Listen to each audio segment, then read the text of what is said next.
வகுப்பு வந்து தூய்மை சம்பந்தப்பட்ட பாடத்துல வரக்கூடிய ஒரு பாடம். நம்ம ஏற்கனவே படிச்சிருக்கிறோம். ஹதஸ் சிறுதுடக்கு, பெருதுடக்கு அப்படிங்கிற பாடத்த நம்ம படிச்சிருக்கிறோம். அதுக்கு பிறகு ஹதஸ்ன்னு சொல்லுவாங்க. அதாவது தூய்மை இன்மைக்கு வந்து 2 வகைப்படும். அதுல வந்து முதல்ல ஹதசுல் அக்பர், இன்னொன்னு ஹதசுல் அஸ்கர். பெருதுடக்கு, சிறுதுடக்கு. அப்ப சிறுதுடக்குன்னா எதற்கெல்லாம் வந்து ஒளி செய்ய வேண்டுமோ அது சிறுதுடக்கு. எதற்கெல்லாம் ஒழிக்க வேண்டுமோ அது பேரு பெருதுடக்கு.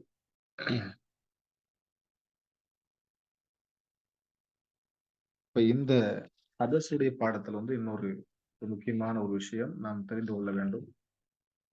அது அன்றாட வாழ்க்கையில் நம்ம வந்து அதை செயல்படுத்தக்கூடிய ஒரு விஷயம். அது என்ன அப்படி சொன்னா, சிறுதுடக்கு.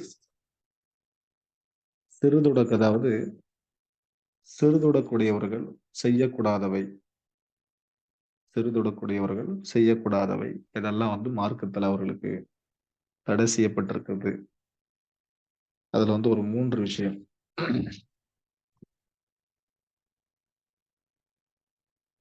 அத பற்றி நம்ம என்ன செய்ய போறோம்? பார்க்க போறோம். அதைத் தொடர்ந்து சில விஷயங்கள் நம்ம இன்னைக்கு படிக்க இருக்கிறோம். கவனமா கேளுங்க. முதலாவது வந்து சிறுதுடக்கூடியவர்கள் வந்து செய்யக்கூடாதவை எது அப்படி சொன்னா, ஆ குரானை தொடுவது கூடாது. முஸ்ஹஃபை வந்து தொடக்கூடாது.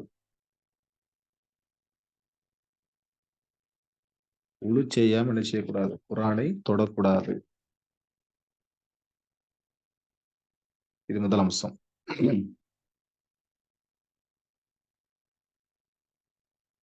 ஏன்னா இதற்கு ஒரு குரான் வசனமே ஆதாரமாக இருக்கிறதுனால, லா யமஸ்ஸஹு இல்லல் முத்தஹ்ஹிரூன், தூய்மையானவர்களை தவிர தொடமாட்டார்கள். குரானை தூய்மையானவர்கள் தவிர தொடமாட்டார்கள்.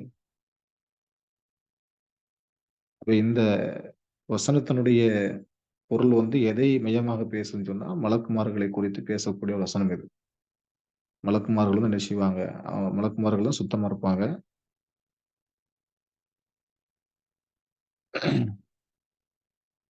அதாவது இன்னைக்கு வந்து பாடம் என்ன அப்படி சொன்னா, ஹதஸ் உடையவர்கள் செய்யக்கூடாதவை. ஹதஸ்னா 2 வகை. அதுல சிறுதொடக்கு, பெருதொடக்கு. ஹதசுல் அஸ்கர், ஹதசுல் அக்பர்.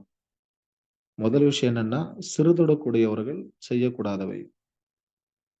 எதெல்லாம் வந்து செய்யக்கூடாது அப்படின்னா, அதுல முதலாவது விஷயம் முஸ்ஹப், குரானை தொடக்கூடாது. உளு செய்யாம என்ன செய்யக்கூடாது? குரான தொடக்கூடாது. சிறுதொடுக்கு நம்ம எல்லாருக்குமே தெரியும். காற்று பிரியிறது, அ உது எதுக்கெல்லாம் அவசியமா இருக்கிறதோ அதுவெல்லாம். உதுவை முறிக்கக்கூடிய காரியங்கள்னு சொல்லி சில விஷயங்கள் இருக்குது. அப்ப அதுக்கெல்லாம் ஒளு செஞ்சு தான் நம்ம என்ன செய்ய முடியும்? இபாதத் சார்ந்த விஷயம், வணக்கம் சார்ந்த விஷயம் எதுவாக இருந்தாலும், உது செஞ்சு தான் நிறைவேற்ற முடியும். அப்படி எதற்கெல்லாம் வந்து உளு அவசியமாக இருக்கிறதோ, அப்படிப்பட்ட ஏதாவது ஒரு ஹதஸ் ஏற்பட்ட நிலையில நம்ம என்ன செய்யக்கூடாது? குரானை தொடக்கூடாது. குரானை தொடுவது கூடாது. அதுக்கு குரானுடைய வசனம் தான் ஆதாரம். 56வது அத்தியாயத்தினுடைய 79வது வசனம்.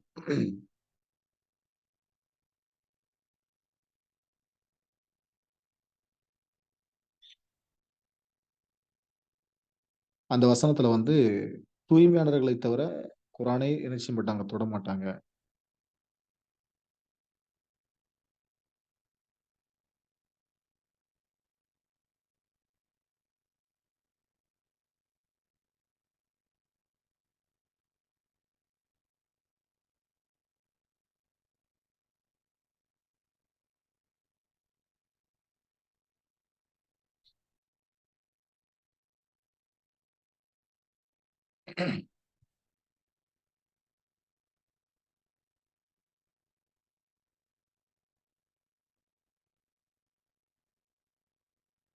அப்ப இந்த வசனம் வந்து அ மலக்குமார்களை குறித்து பேசக்கூடிய வசனம் இது.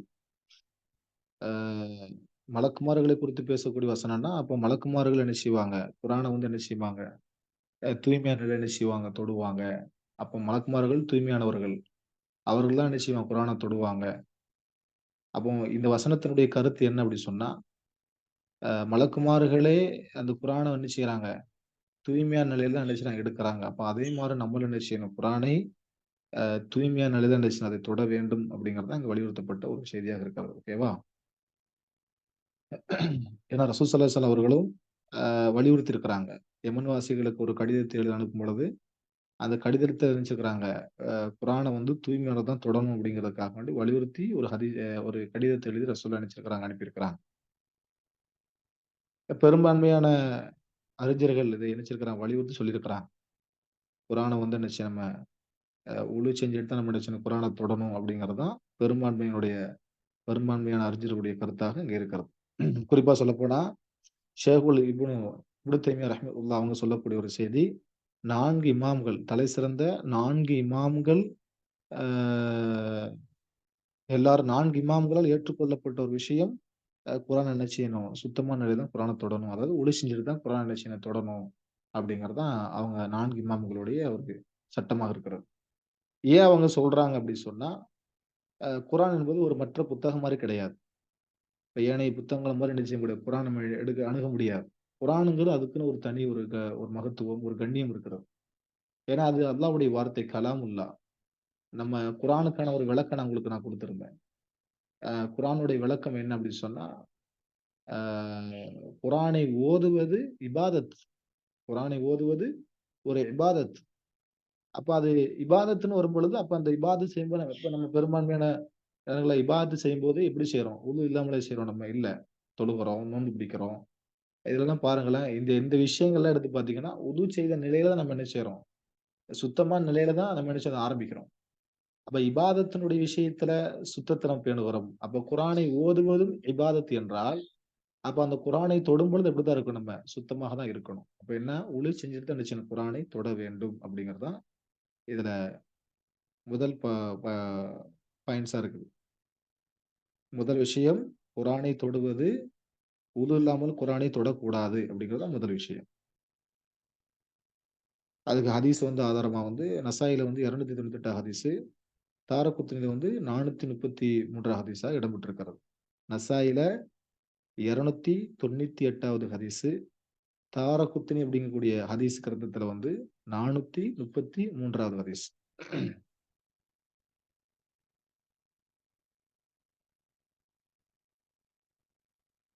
அதே நேரத்துல அந்த குரான் வந்து எப்படி இருக்குன்னு சொன்னா, முழுக்க முழுக்க அரபி எழுத்துக்களை கொண்ட குரானாக இருந்தா மட்டும் தான் அது குரான். ஓகேவா?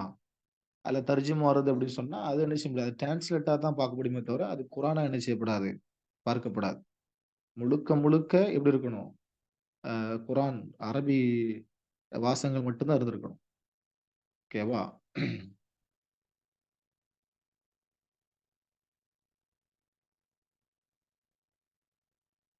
2வது விஷயம் என்ன அப்படி சொன்னா, சிறு தொடக்கூடியவர்கள் தொழக்கூடாது. அது நம்ம எல்லாருக்குமே தெரிஞ்ச ஒரு விஷயம் தான். சிறு தொடக்கூடியவர்கள் தொழக்கூடாது. உடை செஞ்சு தான் என்ன செய்யணும்? தொழுகணும். நம்ம எல்லாருக்குமே தெரிஞ்ச ஒரு விஷயம் தான் அது. ஃபர்லா இருக்கட்டும், சுன்னத்தாக இருக்கட்டும். எந்த தொழுகை என்ன செய்யக்கூடாது அவங்க? தொழக்கூடாது. அது குரான்ல எல்லாம் 5வது அத்தியாயத்தினுடைய 6வது வசனம்.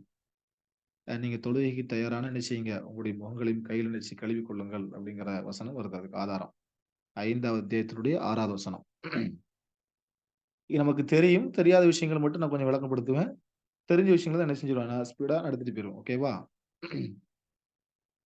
ரசூலுல்லாஹ் சொல்லியிருக்காங்க இல்லையா? தூய்மை இல்லாதவருடைய தொழுகை அல்லாஹ் ஏற்றுக்கொள்ள மாட்டான். முஸ்லிம்ல வரக்கூடிய ஹதீஸ் இது வந்து 536 ஹதீஸ். முஸ்லிம்ல 536 ஹதீஸ். புகாரில வந்து 6954வது ஹதீஸ். 6954வது ஹதீஸ். ஹதஸ் ஏற்பட்டவர்கள் ஒழு செய்யாதவரை அவருடைய தொழுகை அல்லாஹ் என்ன செய்ய மாட்டான், ஏற்றுக்கொள்ள மாட்டான். அப்போ அவங்க தன்னை சுத்தப்படுத்திட்டு தான் என்ன செய்யணும்? அ தொழணும். இதுல இன்னும் ஒரு விஷயம் இருக்கு. அதுல புரிந்து கொள்ளணும். இதுல ஒரு மார்க்க அறிஞர்கள் சொல்லக்கூடிய விஷயம் என்ன அப்டின்னா, அதாவது பொதுவாக உளு இல்லாம தொழுகை கிடையாதுங்கிறது நமக்கு எல்லாருக்குமே தெரிஞ்ச ஒரு விஷயம் தான். சிலருக்கு வந்து உளு செய்ய முடியாது. உதுவே செய்ய முடியாத கட்டத்துல சில பேர் இருப்பாங்க. நிர்பந்தங்கிற விஷயத்துல. உடல் முடியாம இருப்பாங்க. எந்திரிக்க முடியாது. கையில அசைக்க முடியாது. கால்ல அசைக்க முடியாது. தயமம் கூட செய்ய முடியாது. அப்படிப்பட்ட நிலையில இருக்கக்கூடிய மக்கள் இருப்பாங்க. ஆனா அவங்க எப்படி இருப்பாங்கன்னா, ஆ நான் என்ன சொல்றது? அசுத்தமாக இருப்பாங்க. அசுத்தமாக இருக்கிற நேரத்துல அவங்க இப்போ என்ன செய்யணும்? உழு செஞ்சுட்டு தான் என்ன செய்யணும்? தொழுகை செய் செய்யணும். ஆனால் இந்த மாரி நேரங்கள்ல அவங்களால எந்திரிக்க முடியாது. உழு செய்ய முடியாது. தயமம் செய்ய முடியாது. இந்த மாரியான நிர்பந்தங்கள் இருக்கிற நேரத்துல அவர்கள் என்ன செய்யலாம்? தொழுகையை என்ன செய்யலாம்? தொடரலாம். அவருக்கு மட்டும் என்ன செய்யப்பட்டிருக்குது? விதிவிலக்காக்கப்பட்டிருக்கிறது. அது மார்க்கத்துல அறிஞர்கள் சொல்லக்கூடிய ஒரு சட்டமாக நாம் பார்க்கிறோம். ஓகேவா? அப்போ சிறு தொழக்கூடியவர்கள் என்ன செய்யக்கூடாது? சிறு தொழக்குன்னா ஒளி செய்யாம என்ன செய்யக்கூடாது? தொழக்கூடாது அப்படிங்கிறது 2வது விஷயம். 3வது விஷயம் என்ன அப்படின்னு சொன்னா, தவாப் செய்யக்கூடாது. ஒளி செய்யாம என்ன செய்யக்கூடாது? தவாப் செய்யக்கூடாது. ஏன்னா காபாவை தவாப் செய்வது தொழுகை தான். அது ஒரு இபாதத். ஆனா நம்ம ஏனைய ஃபர்லான தொழுகை தொழுகிறோம் இல்லையா? இந்த தொழுகைக்கும் தவாப் செய்யக்கூடிய அந்த தொழுகைக்கும் உள்ள வித்தியாசம் இருக்கு. பரலான தொழுகையில வந்து என்ன செய்யக்கூடாது? தொழுகையை பொறுத்தவரைக்கும் பேசக்கூடாது. ஆனா தவாஃபுடைய அந்த தொழுகையில என்ன செய்யலாம்? பேசிக் கொள்ளலாம். தவாப் செய்றோம். காபாவ நம்ம என்ன செய்றோம்? சுற்றி வருகிறோம். அப்படி வரும்போது அவர் ஒழு செஞ்சுட்டு தான் என்ன செய்யணும்? போணும். ஆனா அங்க பேசிக் கொள்ளலாம். ஆனா அன்றாடம் தொழக்கூடிய தொழுகை என்ன செய்யக்கூடாது? பேசக்கூடியது. அதுக்கு வித்தியாசம். ஓகேவா? இப்ப தவாப் செய்யும் பொழுதும், ஆ ஹதஸ் உடையவர்கள் தன்னை சுத்தப்படுத்திக் கொண்டு தான் என்ன செய்யணும்? தவாப் செய்யணும். சிறு தொழக்கூடியவர்கள் தன்னை சுத்தப்படுத்திக் கொண்டு தான் என்ன தவாப் செய்யணும் அப்படிங்கிறது தான் வலியுறுத்தப்பட்ட ஒரு விஷயம் இது. எப்படி நம்ம தொழுகையில இருக்கும்போது நமக்கு காற்று புரிகிறதோ, உது முறியக்கூடிய காரியங்கள் ஏற்படுதோ, அதுபோல தவாப் செய்யும்போதும் உடு முறியக்கூடிய காரியங்கள் ஏதாவது அவனுக்கு ஏற்பட்டுட்டு சொன்னா என்ன செய்யணும்? உது செஞ்சுட்டு வந்தா என்ன செய்யணும் நம்ம? தவாப் செய்யணும். அது ஆரம்பத்துல தான் செய்யணும். எப்படி தொழுகைய நம்ம விட்டுட்டு இடையில போயிட்டு திருப்பி உளு செஞ்சுட்டு வந்து முதல்ல தொழுகிறோமோ, அதுபோல தவாப்புக்குள்ள ஒரு விஷயம். அப்போ சிறுதுடக்கூடியவர்கள் நல்லா விளங்கிக்கோங்க. சிறுதுடக்கூடியவர்கள் அ தவாப் செய்வது கூடாது. தன்னை சுத்தப்படுத்திக் கொள்ளாதவரை என்ன செய்யக்கூடாது? தவாப் செய்யக்கூடாது. அதே நேரத்துல தன்னை சுத்தப்படுத்திக் கொள்ளாதவருக்கு தொழக்கூடாது. அதே நேரத்துல தன்னை சுத்தப்படுத்திக் கொள்ளாத நேரத்துல குரானை தொடக்கூடாது. 3 விஷயங்கள். ஓகேவா? இஸ்லாம் அடுத்து முஸ்தபா. ஹலோ. ஹலோ. சொல்லுங்க. புஸ்தகா இப்ப வந்து உம்ரா செய்யறோம்னு வச்சுக்கோங்க. ஹலோ. சொல்லுங்க, சொல்லுங்க. இப்ப உம்ரா செய்யறோம்னா நம்ம இப்ப உம்ராக்கு வந்துட்டு அங்க பள்ளியில இருந்து நம்ம காபத்துல்லாவை நோக்கி வருவோம். ம். வந்து தவா பண்ணிட்டு அப்புறம் சஃபா மர்வா போயிட்டு தான் ஒரு உம்ரா கம்ப்ளீட் பண்ணுவோம். இதுக்கிடையில வந்து நமக்கு ஒழு முறிஞ்சிருச்சு அப்படின்னா நம்ம திருப்பி முதல்ல இருந்து செய்யணுமா அப்படின்றது என்னோட டவுட். அதாவது ஒவ்வொரு அமலுக்குமே ஒரு குறிப்பிட்ட நேரம் தான் இருக்கு உங்களுக்கு. புரிஞ்சுங்களா? தவாப்ன்னு சொன்னா, ஒரு நாள் முழுவதும் நீங்க தவாப் செய்ய மாட்டீங்க. தவாப்புங்கிறது எத்தன தவாப் செய்வீங்க நீங்க? தவா 7 முறை சுத்தி 7 முறை தானே செய்வீங்க. வருவோம். நல்லா விளங்கிருச்சா? அதே ஆமா மாரி சஃபா, மர்வாங்கிறது ஒரு முறை தான் என்ன செய்வீங்க? நீங்க ஓடுவீங்க. அப்படித்தானே? ஆமா ஆமா ஒவ்வொரு கடமைக்குமே ஆமா. ஒரு குறிப்பிட்ட நிலை உண்டு. புரியுதா? ஒரே ஒரே நாள்ல நம்ம செஞ்சுட்டு இருக்க மாட்டோம் அத. அதே மாரி இது ம். மொத்த அமலாவும் சொல்லப்படாது. உம்ராவ ஒரு பொறுத்தவரைக்கும் நாள் ஃபுல்லா செய்ய மாட்டோம்.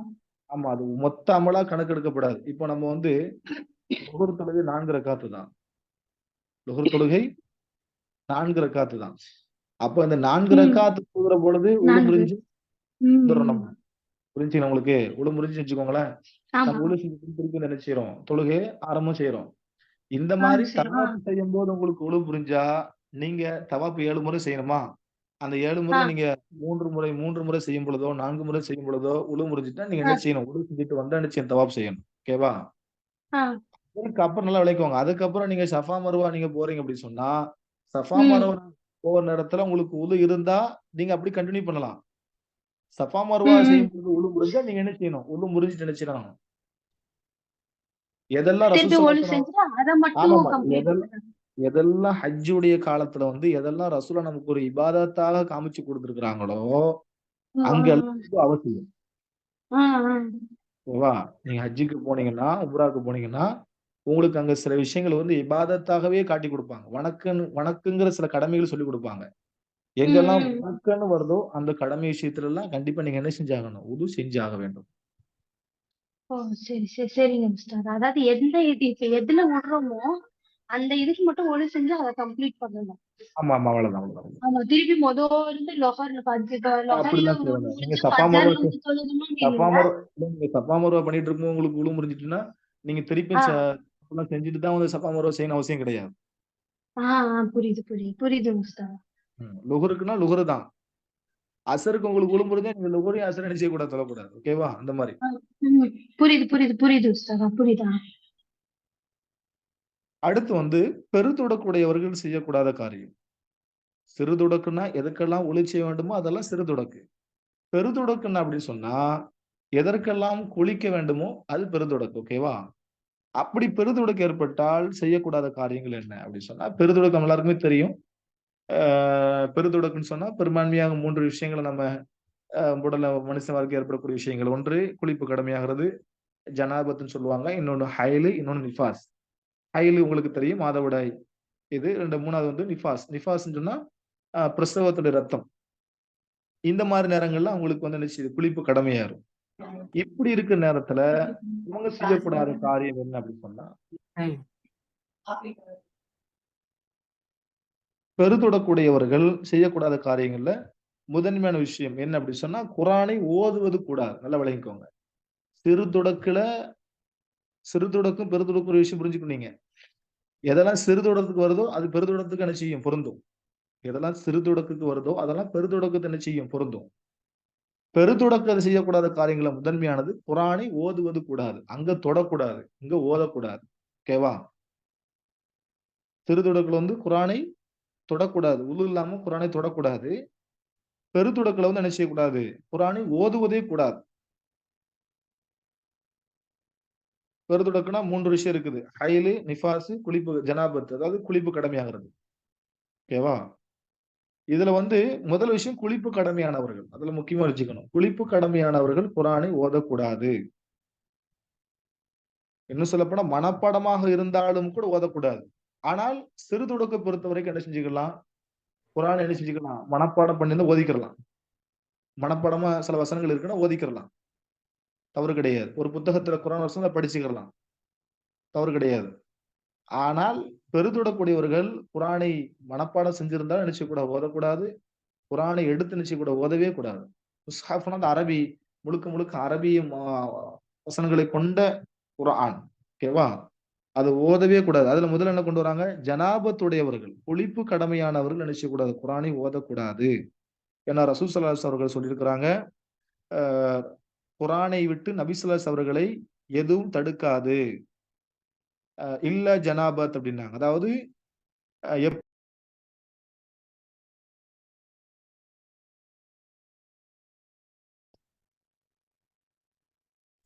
எப்பை நல்லா வச்சு குர்ஆனை விட்டு நபி ஸல்லல்லாஹு அலைஹி அவர்களை எதுவும் தடுக்காது. எப்போது? அவர் ஜனாபத் அல்லாத நிலையில் அல்லது ஜனாபத் அல்லாத நிலையில் அப்டின்னா என்ன அர்த்தம்? ஜனாபத் உள்ள நிலையில குர்ஆன் ரசூல் நினைச்சு மாட்டாங்க, ஓத மாட்டாங்க. ஜனாபத்னா குளிப்பு கடமையான நிலையில. குளிப்பு கடமையான நிலையில ரசூல் நினைச்சு குர்ஆன் நினைக்க மாட்டாங்க, ஓத மாட்டாங்க. மத்த நேரங்கள்ல ரசூல் நினைச்சோம் குர்ஆன் என்ன செய்வாங்க? ஓதுவாங்க.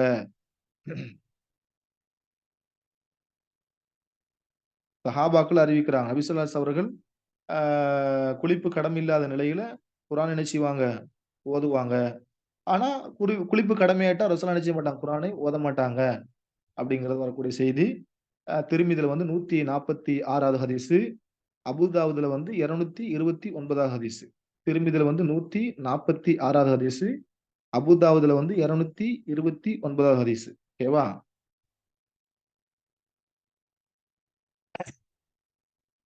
இதுல வந்து நிஃபாஸ் உடைய பெண்களுக்கும், ஹைல் உடைய பெண்களுக்கும் விதிவிலக்கு. என்னன்னா, இதுல சில மார்க்க அறிஞர்கள் வந்து சில உலமாக்கள் வந்து ஹைல் உடைய பெண்களுக்கு என்ன செய்ய அனுமதி குடுத்திருக்கிறாங்க. இப்போ வந்து குளிப்பு கடமை என்பது அது நம்மளா ஏற்படுத்திக் கொள்ளக்கூடிய ஒரு விஷயம் அது. நம்ம குளிப்பு கடமை ஆனாலும் நம்ம என்ன செய்யலாம்? தங்களை சுத்தப்படுத்திக் கொள்ளலாம். ஒரு சில மணித்தியாலங்கள நம்ம நினைச்சு நம்மள சுத்தப்படுத்திக் கொள்ளலாம். ஆனா ஹைலுடைய நிலைய பொறுத்தவரைக்கும், நிஃபாஸோட நிலைய பொறுத்தவரைக்கும், அது இயற்கையாகவே ஏற்படுத்தி வச்சுக்கக்கூடிய விஷயம் அது. அதிலிருந்து ஒருத்தர் சுத்தமாகறது அதுக்கு ஒரு குறிப்பிட்ட கால அளவு எடுக்கும். அப்ப அவர்களுக்கு மார்க் என்ன செய்யப்பட்டிருக்குது? அனுமதி கொடுக்கப்பட்டிருக்கு. மார்க் அறிஞர்கள் ஷேகுல் இஸ்லாம் இப்னு தைமியா ரஹ்மத்துல்லாஹ் அவங்க சொல்லக்கூடிய ஒரு செய்தி என்ன அப்படி சொன்னா, ஹைலுடைய பெண்கள் குரான் என்ன செய்யலாம்? ஓதலாம். ஹைல் நிஃபாஸ் உடைய பெண்களுக்கு குரான் என்ன செய்யலாம்? ஓதலாம். அவங்களுக்கு அனுமதிக்கப்பட்டிருக்கிறது.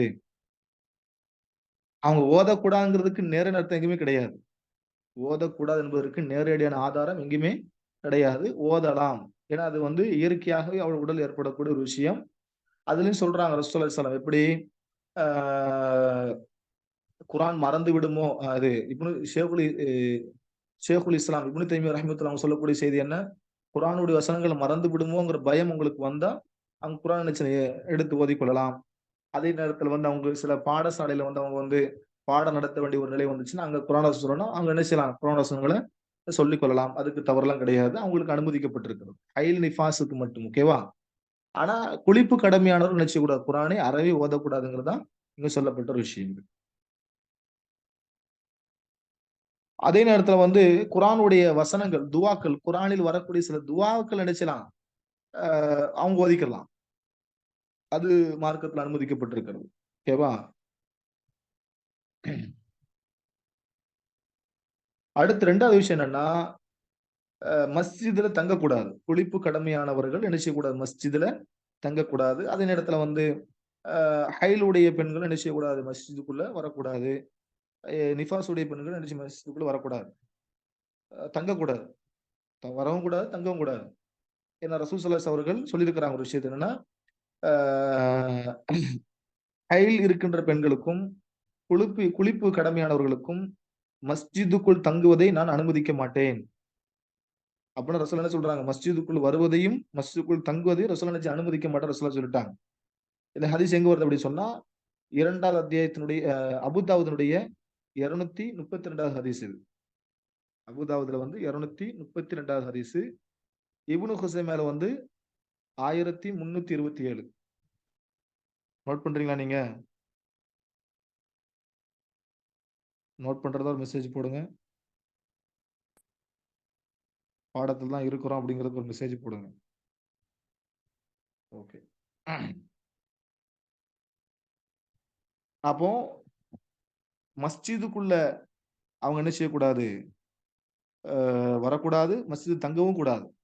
குளிப்பு கடமையானவர்கள், ஹைல் உடைய பெண்கள். அதுக்கு ஆதாரம் வந்து அபூதாவுதுல வந்து 232வது ஹதீஸ். அபூதாவுதுல வந்து 232வது ஹதீஸ். இப்னு குஸைமால வந்து 1327வது ஹதீஸ். ஓகேவா? 1327. இந்த ஹதீஸ் கிரந்தம் வந்து இப்னு குஸைமா அப்படிங்கிற ஹதீஸ் கிரந்தத்துல பதிவு செய்யப்பட்ட ஹதீஸ் இது.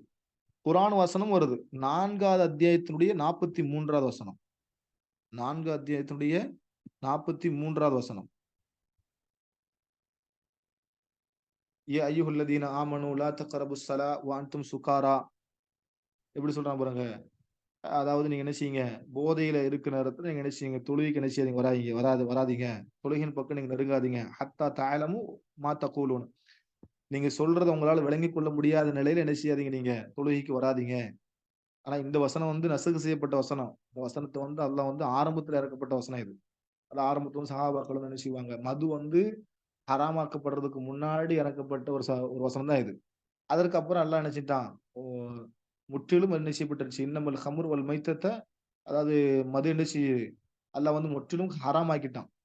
இது ஆரம்பத்துல இறக்கப்பட்ட வசனம். அந்த வசனத்த அல்லாஹ் சொல்லும் பொழுது, அதுல வசனம் வருது. அதுல வரும்போது வலா ஜுனூபன், நீங்க ஜுனூபாக இருக்கிறனால என்ன செய்யக்கூடாது, பள்ளிவாசலுக்கு வரக்கூடாது. அல்லது அடுத்து அந்த வசனத்த நீங்க படிச்சீங்க அப்படின்னு சொன்னா, மஸ்ஜிதினுடைய ஒரு மஸ்ஜித் வழியாக நீங்க மஸ்ஜித் பக்கத்துல வழி இருந்துச்சுன்னா, அது வழியாக நீங்க போக வேண்டிய தேவை இருந்தால், நீங்க என்ன செய்யலாம்? போகலாம். அப்போ நீங்க ஜுனுபா இருந்தா பிரச்சனை கிடையாது. ஆனா மஸ்ஜிதுக்குள்ள வருவதும், மஸ்ஜிதுல தங்குவதும் அவர்களுக்கு என்ன அனுமதிக்கப்படல. ஜுனுபான நிலையிலும், ஹைலுடைய நிலையில் உள்ள பெண்களும் என்ன செய்யக்கூடாது?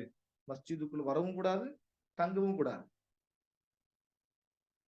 இதுக்கு இன்னொரு ஆதாரம் என்ன அப்படி சொன்னா, ரசூல் ஸல்லல்லாஹு அலைஹி அவர்கள் வந்து ஒரு தேவைக்காக வேண்டி, ஆயிஷா ரலியல்லாஹு அன்ஹா என்ன செய்வாங்க?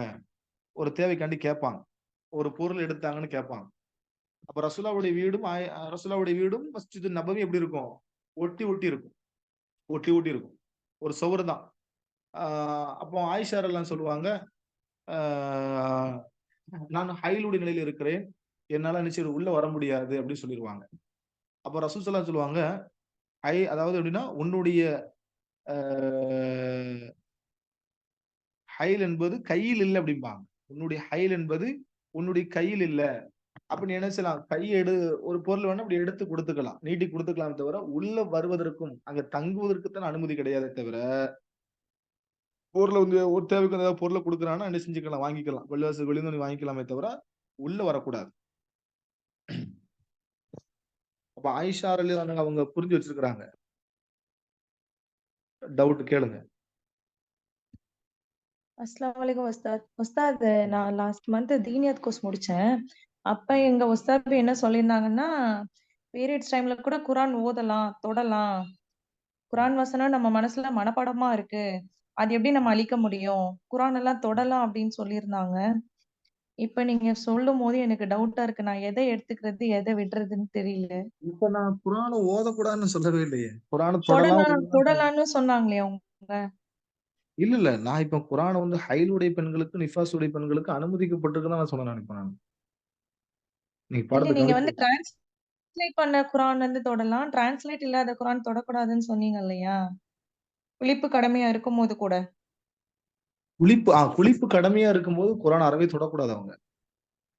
ஆ ஆனா மார்க்க அவங்க அத அறிஞர்களால் பத்தி வலியுறுத்தப்பட்ட எங்களுக்கு ஒரு விஷயம். விளக்கமே கொடுக்கலையே. குர்ஆனை ஆ குளிப்பு கடமையான இருக்க நிலையில குர்ஆனை தொடவோ, குர்ஆனை ஓதவோ கூடாது. உடவே கூடாது. ஆமா, கூடாது அவ்வளவுதான். சரி, ஓகே சார். ஹைலுடைய ஜஸாக்கல்லாஹ். பெண்களுக்கு, நிஃபாஸுடைய பெண்களுக்கு வந்து குர்ஆன் ஓதுறதுக்கு அனுமதிக்கப்பட்டிருக்கு அவ்வளவுதான். Okay sir. அஸ்ஸலாமு அலைக்கும். இது வந்து எப்படின்னா, நம்ம நடத்துற புக் இருக்கு இல்லையா? நம்ம வந்து இந்த ஃபிக்ஹுல் முயஸ்ஸர்ன்னு சொல்லக்கூடிய இந்த புக்க பொறுத்தவரைக்கும் என்ன அப்படின்னு சொன்னா, இது சவுதியினுடைய உலமாக்கள் மூலமாக தொகுக்கப்பட்ட ம், ஒரு புத்தகம் இது. ஓகேவா? நம்ம ம், நடத்தக்கூடிய இந்த புத்தகம் வந்து சவுதியினுடைய உலமாக்கள், அவர்கள் ம், எல்லா ம், அறிஞர்களாலும் ஹதீஸ எடுத்து தொகுக்கப்பட்ட ஒரு புத்தகம் தான் இது. இந்த ம், ம். சொல்லப்படக்கூடிய விஷயங்கள்ல பெரும்பான்மையான மார்க் அறிஞர்கள் இப்படித்தான் நமக்கு நினைச்சிருக்கிறாங்க, வகுத்து ம், ம், குடுத்திருக்கிறாங்க. அதனால ம். இதத்தான் நம்ம எடுத்துக்கிறோம் நம்ம.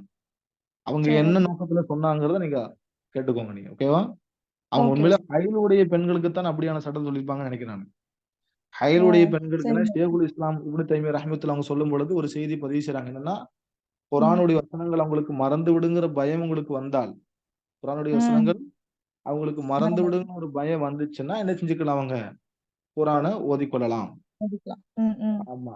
சஹாபாக்களும், தாபியீன்களும், பெரும்பான்மையான அறிஞர்களும் அவங்களுடைய கூற்று இது. ம். ஆனா ஜுனூபுடைய நிலை என்ன செய்யக்கூடாது? குர்ஆனை தொடுவதோ, ஓதுவதோ தொடக்கூடாது. கூடாது அப்படின்ட்டாங்க. ஓகே உஸ்தாத். அது ஜஸாக்கல்லாஹ். பொது ஜுனூப் நிலையை பொறுத்தவரைக்கும் என்ன அப்படி சொன்னா, அது நம்ம ஒரு சில மனித்தியாலங்கள் நம்மள சித்தப்படுத்திக் கொள்ளக்கூடிய விஷயம். ரொம்ப ம், சிரமமான ம், விஷயம். ஓகேவா? ம், ம். ஓகே உஸ்தாத். அப்ப மஸ்ஜிதுல தங்குறதுக்கு உங்களுக்கு அனுமதி கிடையாது. மஸ்ஜிதுல தங்குவதற்கு உங்களுக்கு அனுமதி கிடையாது. அப்படிங்கிறத நான் பார்க்கிறோம். ஓகேவா? இந்த 3 விஷயங்கள். அப்போ சிறுதொடக்குல சிறுதொடக்குல ஒரு 3 விஷயங்கள் பார்த்திருக்கிறோம். பெருதொடக்குல நினைச்சிருக்கிறோம். 3 விஷயங்கள பார்த்திருக்கிறோம்.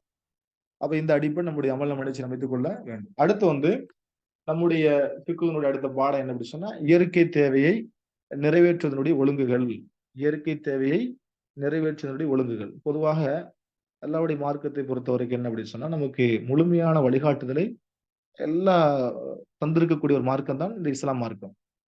எல்லா விஷயங்களையும், அதுல சிறுசு, பெருசு எல்லாத்தையுமே எதையுமே விட்டு வைக்காம அல்லாஹ் ரப்புல் ஆலமீன் ஒரு மார்க்க வழிகாட்டுதலாக அல்லாஹ் நமக்கு ஏற்படுத்தி கொடுத்திருக்கிறான்.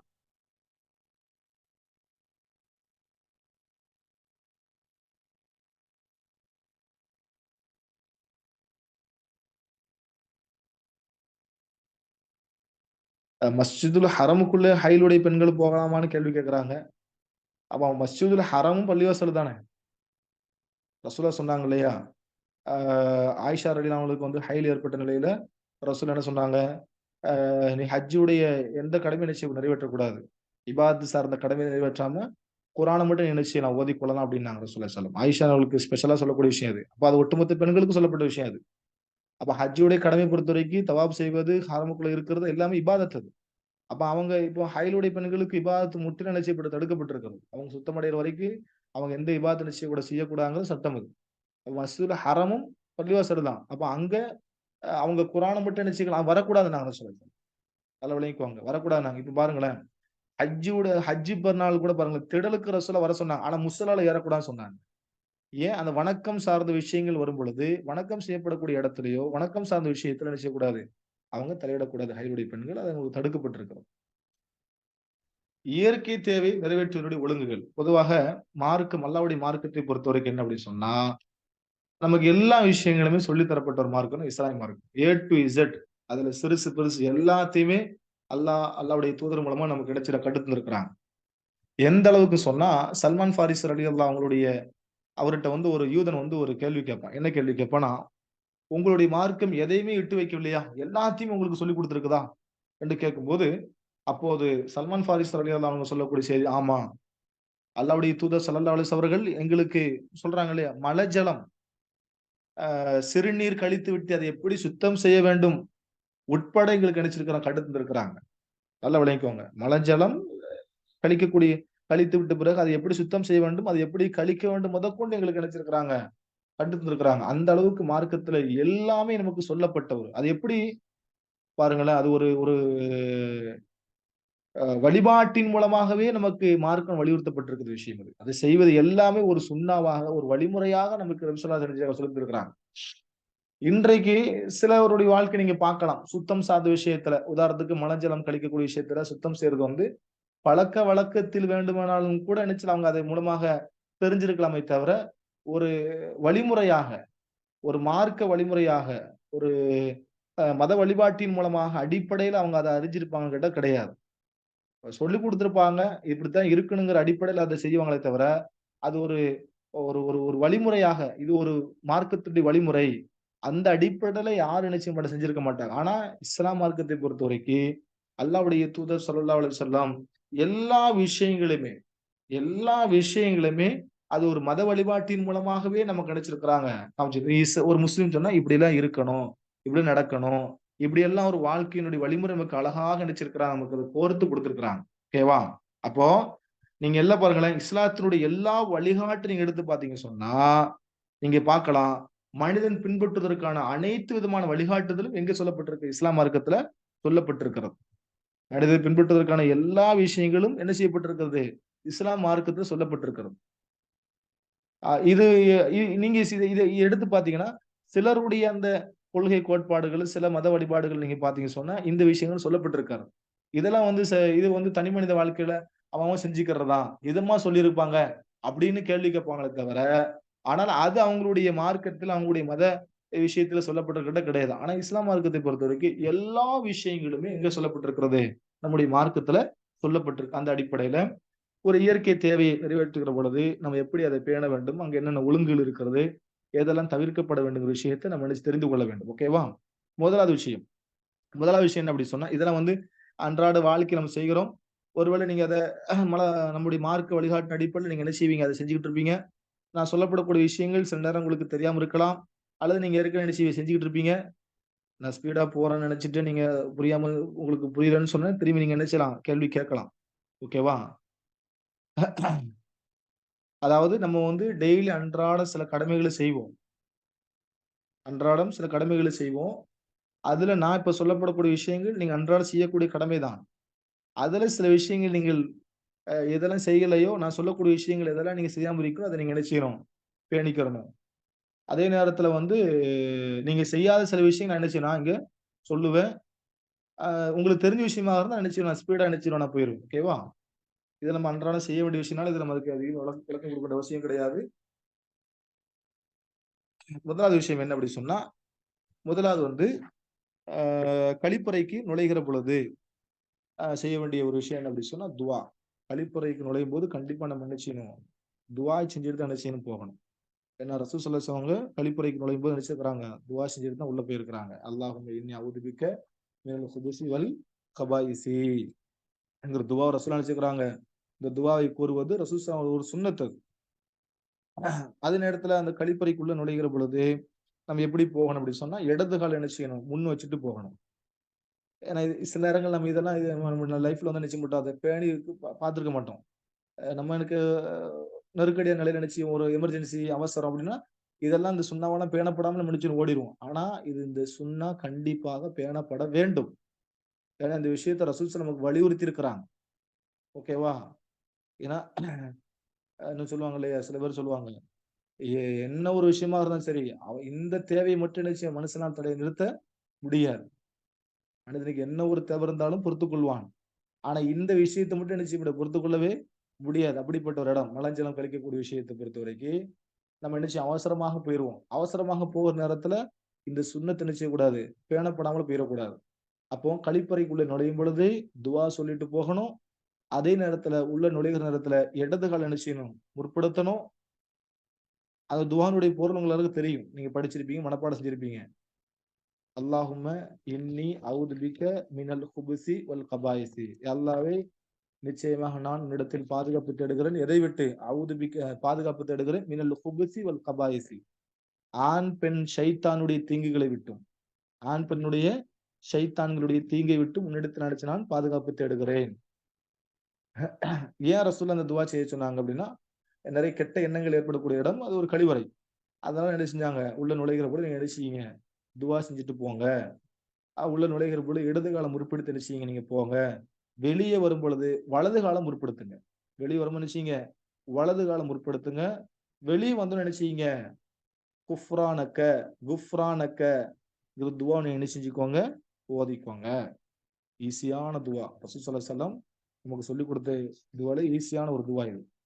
அதனால இந்த துவா நம்ம என்ன செய்யணும், மனப்பாடம் செய்ய வேண்டும்.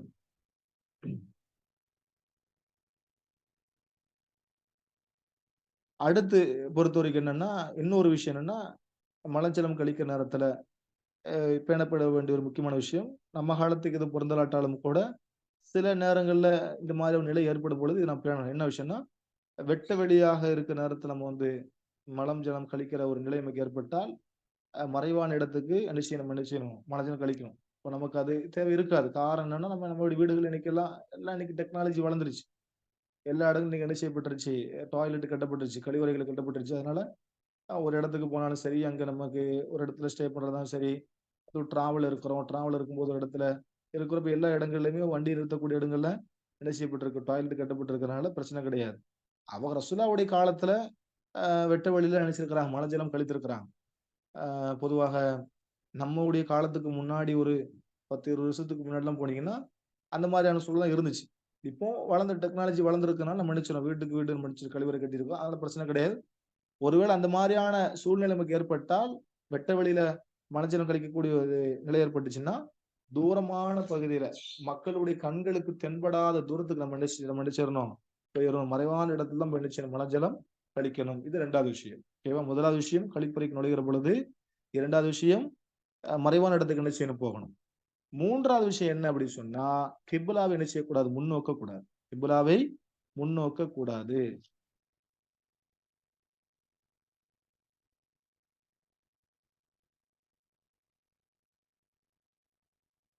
3வது விஷயமும் கிப்லாவை முன்னோக்கி நம்ம என்ன செய்யக்கூடாது, அ மலஜலம் கழிக்கக்கூடாது. இயற்கை தேவை நிறைவேற்றும் போது கிபிலாவிற்கு முன்னோக்கியோ அல்லது பின்னோக்கி என்ன அமரக்கூடாது. சஹீஹுல் புகாரில வந்து 1,144 ஹதீஸாக பதிவு செய்யப்பட்டிருக்கக்கூடிய ஹதீஸ் இது. 144வது ஹதீஸாக பதிவு செய்யப்பட்டிருக்கு. என்ன ஹதீஸ் அது? அபு அய்யூப் அல் அன்சாரி ரலியல்லாஹு அன்ஹு அறிவிக்கக்கூடிய ஒரு செய்தி. உங்களில் ஒருவர் மலம் கழிக்க சென்றால் அவர் கிபிலாவை முன்னோக்க கூடாது. தம் முதுகுக்கு புறத்தால், அதாவது பின்னால், கிபிலாவை பின்னாலும் ஆக்கக்கூடாது, கிபிலாவை என்ன செய்யக்கூடாது, முன்னாலும் ஆக்கக்கூடாது. ஓகேவா? அதே நேரத்துல அதுல அந்த ஹதீஸ்ல ரசூலுல்லாஹ் சொல்றாங்க, கிழக்கு நோக்கியோ மேற்கு நோக்கியோ திருப்பிக் கொள்ளுங்கள் அப்படின்னாங்க. கிழக்கு நோக்கியோ மேற்கு நோக்கியோ திருப்பிக் கொள்ளுங்கள் அப்படின்னாங்க. இந்த ஹதீஸ்ல என்ன சொல்லப்படுது, யாருக்கா விளக்கம் சொல்ல முடியுமா?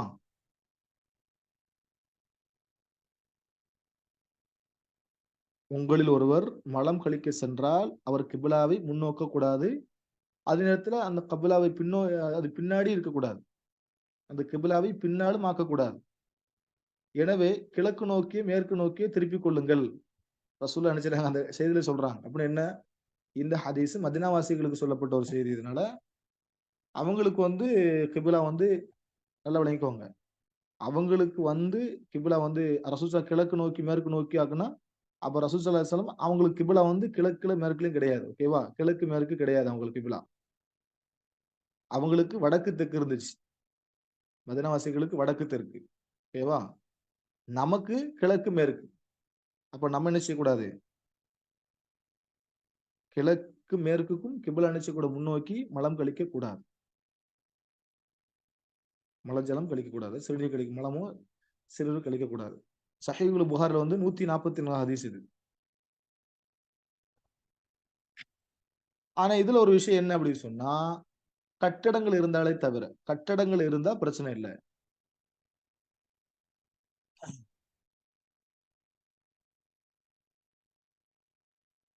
கட்டடம் இருக்கு. இப்போ நம்ம வீடுகள்ல கழிப்பறை கட்டுறோம். ஆனா கெட்டும் பொழுது டாய்லெட்ட வந்து என்ன செய்யக்கூடாது? மேற்கு கிழக்கு தூக்கி வைக்க வைக்க திசையை நோக்கி வைக்கக்கூடாது. ஒருவேளை அப்படி அமைக்கப்பட்டிருக்கிறது. ஒரு நான் முஸ்லிம்ஸ் வீடா இருக்கு.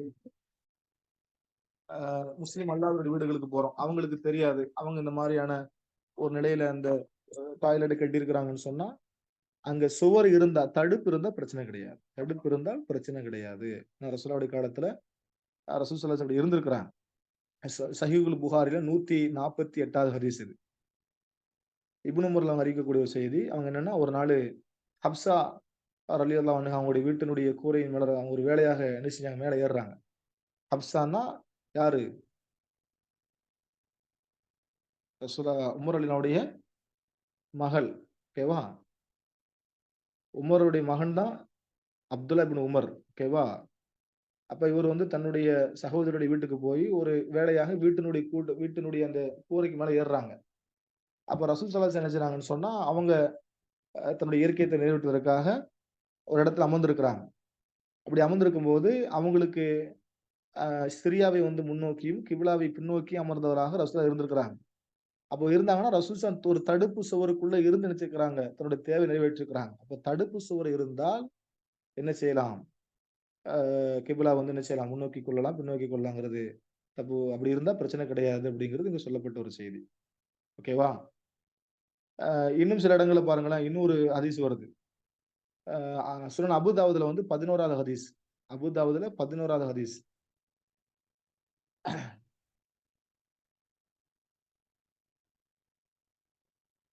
எப்போதுமே இது நம்ம வந்து பேணப்பட வேண்டிய ஒரு முக்கியமான விஷயங்கள். எப்பவுமே கிபிலாவை நோக்கி நம்ம நினைச்சக்கூடாது. எந்த ஒரு திரை இல்லாம, தடுப்பு இல்லாம நினைச்சக்கூடாது. அமரக்கூடாது. நம்ம வந்து சிறுநீர் கழிப்பதோ, மலம் கழிப்பதோ கூடாது. தடுப்பு இருந்தாலே தவிர. இது ஒரு செய்தி வருது பாருங்களேன். ஒரு சஹாபி தன்னுடைய பயணத்துல இருக்கும்போது என்ன செய்றாங்கன்னா, சிறுநீர் கழிப்பதற்காண்டி ஒரு இடத்துல அமர்றாங்க. மேற்கு திசை நோக்கி என்ன செய்றாங்க? அது கிபிலா முன்னோக்கி என்ன செய்றாங்க? சிறுநீர் கழிக்கிறாங்க. அப்போ வந்து ஒரு சஹாபி கேட்கறாங்க, "என்னாச்சு? இப்படி இருக்கக்கூடாதுன்னு சொன்னாங்களே! கிபிலா நோக்கி வந்து அமர்வு தடுக்கப்பட்டிருக்கிறதே! நீங்க இப்படி உட்காருங்கன்னு" கேட்கும்போது, அப்ப அவரு சொன்னார், "தடுப்பு இருந்தா என்ன செய்யலாம்? கிபிலா நோக்கி நம்ம என்ன செய்யலாம்? சிறுநீர் கழிக்கலாம்." அப்படிங்கிறது இங்க சொல்லப்பட்ட ஒரு விஷயமாக இருக்கிறது. தடுப்பு இல்லாமல் தான் கிபிலாவை முன்னோக்குவதோ, பின்னோக்குவதோ நமக்கு என்ன செய்யப்பட்டிருக்கிறது? தடுக்கப்பட்டிருக்கிறது. ஆனா, இதுல ஆக சிறந்த ஒரு விஷயம் என்ன அப்படி சொன்னா, கட்டடங்களுக்குள்ளும் கட்டப்படுகிற நேரத்துல டாய்லெட் என்ன செய்யப்படக்கூடாது? கிழக்குக்கு மேற்கு வச்சு என்ன கட்டக்கூடாது. கட்டப்படுகிற நேரத்துல டாய்லெட்ட வந்து என்ன கிழக்குக்கு மேற்கு என்ன செய்யக்கூடாது? கட்டக்கூடாது. அது தவிர்க்கப்பட வேண்டிய விஷயம் அது. கட்டி இருந்தால் பிரச்சனை இல்ல. இல்ல உங்களால அத என்ன செய்ய முடியும்? ஆ எப்படி சொல்றது? ஆ வசதி இருந்தால் கட்டி சீக்கிரம் இப்போ உடைச்சு இடிச்சு கட்டிறலாம். இதுல ஒரு ஒரு விஷயமே கிடையாது அப்படின்னு நினைச்சிருந்தீங்கன்னா, இல்ல ஏற்கனவே அப்படி ஒரு மேற்கு திசை நோக்கி, கிழக்கு திசை நோக்கி கட்டப்பட்டிருக்குன்னா, இது கட்டி இது உடைச்சு கட்டுறதுக்கு பெரிய பிரச்சனை கிடையாது. அப்படின்னு உங்களுக்கு சிரமம் இல்லன்னு நீங்க என்ன செய்யலாம்? அத எடுத்து உங்களுக்கு கிழக்கு மேற்கு இல்லாம என்ன செய்யலாம்? வடக்கு தெற்கு நோக்கி என்ன அந்த கழிவறை நீங்க என்ன செய்யலாம்? கட்டி அமைத்துக் கொள்ளலாம். ஓகேவா? அப்போ 3 அஸ்ஸலாமு விஷயம். அலைக்கும் உஸ்தாதா. சொல்லுங்க. இப்போ வந்து வாடகை வீட்டுக்கு ஒரு வீட்டுக்கு போயிருக்காங்க. இப்ப அங்க வந்து 2 பாத்ரூம் இருக்கு. ஒரு பாத்ரூம் வந்து வெஸ்டர்ன் டாய்லெட், இன்னொரு பாத்ரூம் வந்து இந்தியன் டாய்லெட். வெஸ்டர்ன் டாய்லெட் வந்து கரெக்டான இதுல வந்து கட்டிட்டாங்க. இந்தியன் டாய்லெட் மட்டும் வந்து கிழக்கு மேற்கு அமைஞ்ச மாதிரி வந்து இருக்குது. சோ அதனால வந்து இப்ப அவங்களுக்கு வந்து வேற வழி இல்லை. ஏன்னா இப்ப ஒரு பாத்ரூம் ஆப்ஷன் இருக்கனால பெரியவங்க எல்லாருமே அந்த பாத்ரூம் யூஸ் பண்ணிக்கிறாங்க. ஆனா சின்ன சின்ன குழந்தைகள்லாம் வந்துட்டு இந்த கிழக்கு மேற்கு இருக்கிற இந்த பாத்ரூம் தான் யூஸ் பண்றாங்க அப்படிங்கிறப்போ வேற, ஏன்னா நம்ம வாடகை வீட்டுக்கு இருக்கோம், நம்ம வேற எந்த இதுவும் பண்ணவும் வர முடியாது அந்த பாத்ரூம். ம். அப்படிங்கிற பட்சத்துல அதை நம்ம உபயோகப்படுத்திக்கலாமா இல்ல சுவர் வச்சிருக்காங்கல்ல, தவிர்த்துக்கணுமா அதை? இல்ல சுவர் இருக்கிறதுனால செவுரு வச்சு அதான். பிரச்சனை கிடையாது. ஆனா அது சரி சஹாபாக்கள் சரி சில உஸ்தாத். புகாரில் இன்னொரு ஹதீஸ் வருது பாருங்க. அதாவது 140 இப்ப நீங்க கேட்ட கேள்வி மாதிரியே ஒரு ஹதீஸ் ஒன்று வருது பாருங்க. புகாரில 144 ஹதீஸா இன்னொரு ஹதீஸ் வருது. என்ன ஹதீஸ்னா, அதாவது அய்யூபுல் அன்சாரி ரலியல்லாஹு அன்ஹு வந்து அவங்க சொல்றாங்க, நாங்கள் ஷாமில் இருந்தபோது அங்கே கழிப்பிடங்கள் காபாவை நோக்கி முன்னோக்கி கட்டப்பட்டிருந்ததை நாங்க பார்த்தோம் அப்படின்னாங்க. காபாவை நோக்கி கட்டப்பட்டிருப்பதை நாங்கள் கண்டோம். அப்போது நாங்கள் அதை விட்டு திருப்பிக் கொள்வோம். அல்லாஹ்விடம் பாவமன்னிப்பு கோருவோம் நாங்க. அப்ப அந்த உட்காரக்கூடிய அந்த அமைப்பு என்ன செய்றாங்கன்னா மாத்திக்கிருவாங்க. ஓகேவா? உட்காரக்கூடிய அமைப்பை வந்து என்ன செய்வாங்க? அமைப்பு மாத்திட்டு அல்லாஹ்விடத்துல என்ன செய்வாங்க? பாவமன்னிப்பு கோருவாங்களாம். அப்ப எதுக்கு சொல்ல வரேன்னா, இந்த மாரியான இடங்கள் கட்டப்பட்டிருந்தா பிரச்சனை கிடையாது. அப்படியான இடங்கள் கட்டப்பட்டிருக்கிறது. அந்த மாரி இடங்கள்ல பிரச்சனை கிடையாது. மார்க்கத்துல அது அனுமதிக்கப்பட்டிருக்கிறது. சுவர் இருந்துச்சுன்னா பிரச்சனை கிடையாது. இப்ப நீங்க வாடகை வீடுன்னு சொன்னீங்க. அவங்ககிட்ட போய் என்ன செய்ய முடியும்? சொல்ல முடியும். அவங்களுக்கு தெரியாது. அவங்க தெரியாம அடிப்படையில கட்டியிருக்கிறாங்க. ஆனா நம்ம என்ன செய்யக்கூடாது? கிப்லா முன்னோக்க கூடாது. ஆனா மார்க்கத்துல இப்படியான நிலையில இருக்கும்போது மார்க்கம் நமக்கு சுவர் இருந்தா நீங்க என்ன செஞ்சுக்கலாம்? அந்த பாத்ரூம் நீங்க பயன்படுத்திக்கலாம். டாய்லெட்ட பயன்படுத்திக்கலாம். எந்த தடையும் கிடையாது. ஓகேவா? புரியுது உஸ்தாத், புரியுது. ஏன்னா இதெல்லாம் நம்ம அன்றாடம் செய்ய வேண்டிய கடமைகள் இதெல்லாம். இதுல நம்ம வந்து சுண்ணாவ கரெக்ட்டா என்ன செய்யணும்? பேணி நடக்கணும். அதனால இத நம்ம கொஞ்சம் ஒரு மேற்பார்வையா நம்ம பார்த்துட்டு இருக்கிறோம். ஓகேவா? அடுத்து வந்து என்ன அப்படி சொன்னா, அ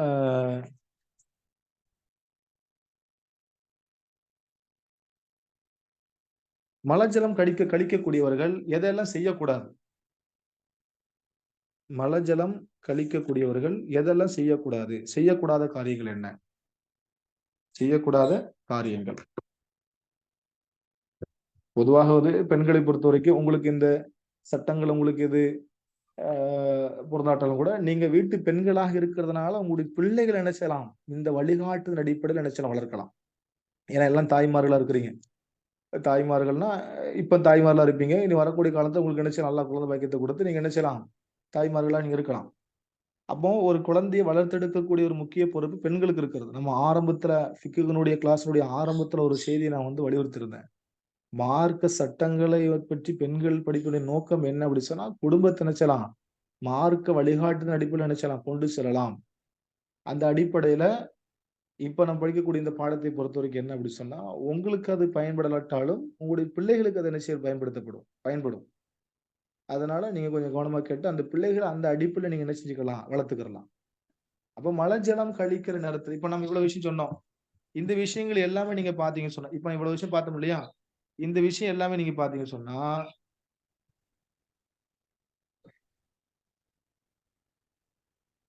இப்ப இவ்வளவு விஷயம் நம்ம பார்த்திருக்கிறோம். இவ்வளவு விஷயங்கள் நீங்க பார்த்தீங்கன்னு சொன்னா, இது நாம் அன்றாட வாழ்க்கையில செய்ய வேண்டிய விஷயம். இது நாமும் பேணணும். நம்முடைய குடும்பத்தார்களுக்கு அந்த அடிப்படையில நம்ம மன்னிச்சு சொல்லிக் கொடுக்கணும். ஓகேவா? மார்க்கம் சிறுசு பெருசு எல்லாத்தையும் சொல்லிக் கொடுத்துருச்சு. அடுத்து என்ன? மலஜலம் கழிக்கப்படுற நேரத்துல தவிர்க்கப்பட வேண்டிய எதெல்லாம் செய்யக்கூடாது அப்படின்னு சொன்னா, முதலாவது விஷயம் தேங்கி நிற்கக்கூடிய தண்ணீரில சிறுநீர் கழிக்க கூடாது. தேங்கி நிற்கும் தண்ணீரில் சிறுநீர் கழிக்க கூடாது.